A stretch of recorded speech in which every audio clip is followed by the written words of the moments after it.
Welcome to the Explainer. Now, when a foreign investor brings a claim against a country, it's pretty easy to picture the state as being stuck on the defensive, right?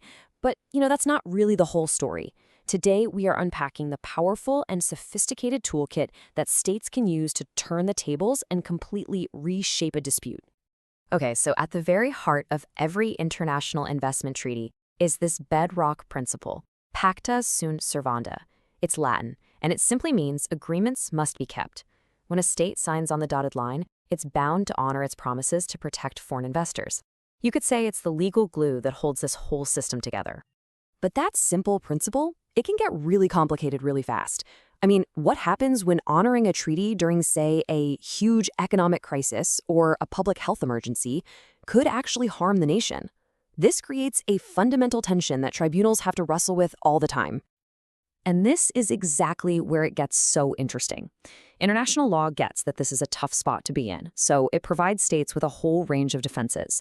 Think of it like a legal toolkit that can excuse a treaty breach, limit the damages, or sometimes get a case thrown out altogether.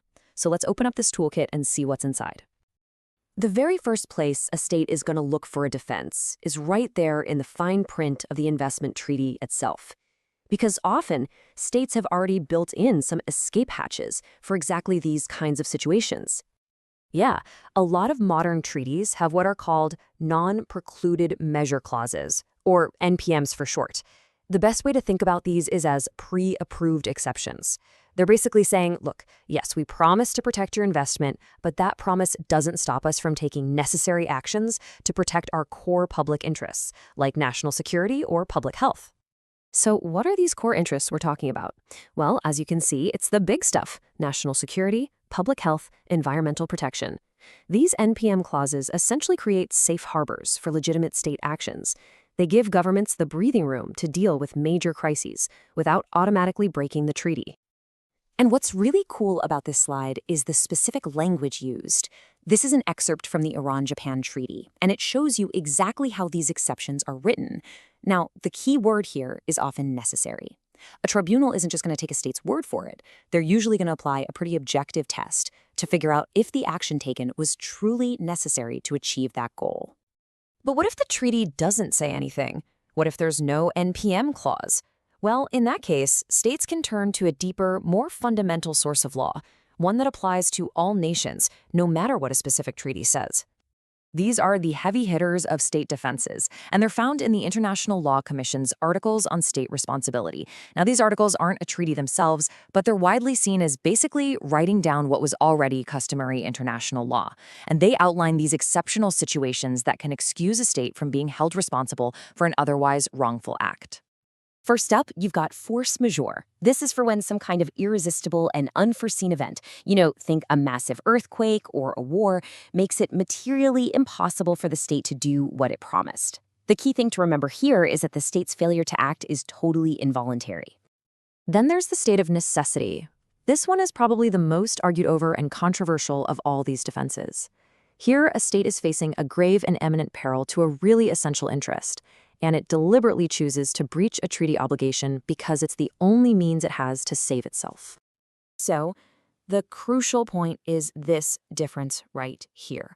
Force majeure is all about impossibility. The state cannot act. Necessity, on the other hand, is about choice. The state chooses to act, breaking a smaller promise to protect a much bigger one. It is a really, really high bar to clear. And this is just a brilliant illustration of how these defenses play out in the real world. During its absolutely devastating economic collapse, Argentina argued it was in a state of necessity, and that this justified measures that hurt foreign investors. This kicked off a whole wave of cases that really pushed the limits of this defense, and we're seeing those exact same principles being debated today as states think about emergency measures for pandemics or climate change. But hey, the toolkit doesn't end there. Not even close. Let's move on to some other really powerful defenses that don't come from a specific treaty clause or those ILC articles. First up is the police powers doctrine. This is basically the idea that states have an inherent right to regulate for the public good.